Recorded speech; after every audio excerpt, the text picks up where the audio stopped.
ka naman umano. Titingnan ko, tututukan ko yung ginagawa mo.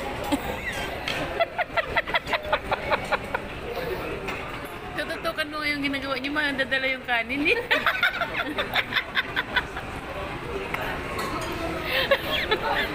Ito. Ikaw daw sis, gamitin mo.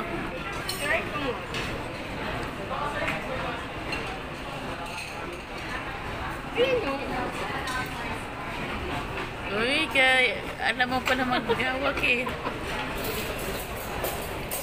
Ano ko meron doon? Tingnan mo. Ganyan lang.